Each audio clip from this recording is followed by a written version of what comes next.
నేను ఒక ప్రోగ్రామ్ ఇచ్చాను, జీరో పావర్టీ అని. అంటే పేదరికం లేని సమాజం. ఈ రోజు కొంతమంది బాగా డబ్బులు సంపాదించుకుంటారు, వాళ్ళకి తెలివితేటలు గాని అవకాశాలు వచ్చాయి. ఇప్పుడే వేదిక పైన కూడా ఇద్దరిని కూర్చొని పెట్టాం. నేను ఈ కార్యక్రమానికి ఒక పేరు కూడా పెట్టాను, మార్గదర్శి బంగారు కుటుంబం. ఈ ఊర్లో ఎన్ని బంగారు కుటుంబాలు ఉన్నాయో లిస్ట్ తయారు చేస్తాం. ఎంతమంది మార్గదర్శులు ముందుకు వస్తారో వాళ్ళు లిస్ట్ తయారు చేస్తాం. వాళ్లకు వెసులుబాటు ఎంతవరకు ఉందో వాళ్ళందరిని అడుగుతాం. నేను ఇచ్చే కార్యక్రమాలన్నీ ఇస్తాను.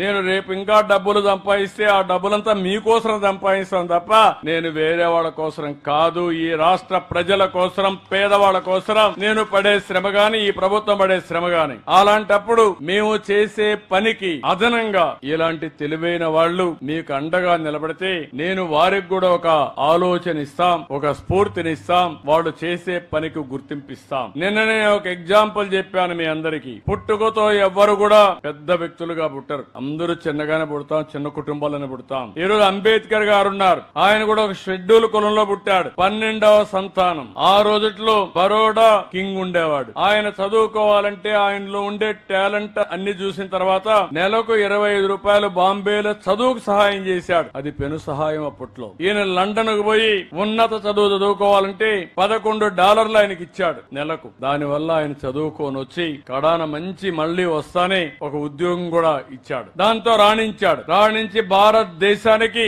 ఒక రాజ్యాంగం రాసి భవిష్యత్తులో పేదవాళ్ల జీవితాలు ఏ విధంగా బాగుపడాలనో స్పష్టంగా రాజ్యాంగంలో పొందుపరిచిన వ్యక్తి అంబేద్కర్ అని చెప్పి కూడా నేను మీకు తెలియజేస్తున్నా. నేను ఎందుకు ఆ మాట వాడానంటే ఆ రోజు ఒకరి సహాయం వల్ల ఆయనకు ఎంతో పైకి రావడానికి దోహదమైంది. అబ్దుల్ కలాం ను మీరు విన్నారు, ఒక పేద వ్యక్తి.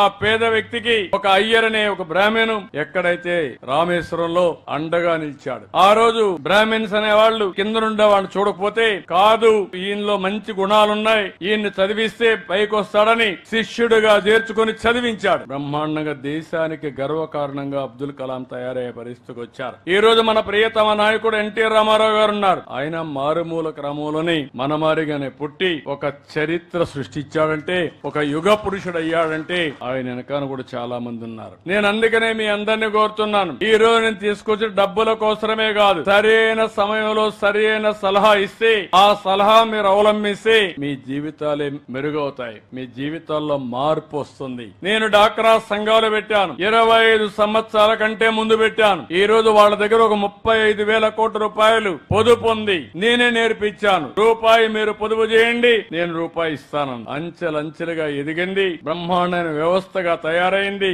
ఇప్పుడు భారతదేశానికి ఒక ఆదర్శంగా తయారయ్యే పరిస్థితి వచ్చింది. ఈ సందర్భంలో ఒకటే మిమ్మల్ని కోరుతున్నాను, నా ఆలోచన, నా జీవితాశయం ఒకటే, పేదరికం లేని సమాజాన్ని చూడాలనేది నా జీవితాశయంగా ఎంపిక చేసుకున్నాను. పైనుండే 10% లేకపోతే 45% మనం తీసుకునే నిర్ణయాల వల్ల పైకి వస్తారు. చాలా మంది వ్యవసాయంలో మంచి పాలసీ తీసుకొస్తే వ్యవసాయంలో ఉండే అందరూ పైకి వస్తారు. అదే సమయంలో ఒక 10-20% ప్రజలు ఏం చేయాలో తెలియకుండా సరైన సమయంలో అండలేకుండా అక్కడే మిగిలిపోతున్నారు. అలాంటి వారికి చేయూతనివ్వాలనే ఉద్దేశంతో నేను ఈ కార్యక్రమానికి శ్రీకారం చుట్టా. ఇది ప్రధానమైన ఉద్దేశం. టాప్ లో ఉండే 10% మార్గదర్శకులుగా ఉంటారు, కింద నుండే 20% బంగారు కుటుంబాలుగా ఉంటాయి. ఇద్దరు కలిసి ఒక పద్ధతి ప్రకారం అభివృద్ధి చేస్తే వాళ్ళ జీవితాల్లో ఒక వెలుగు వస్తుంది. అది చేయించడానికి నేను ప్రయత్నం చేస్తున్నా.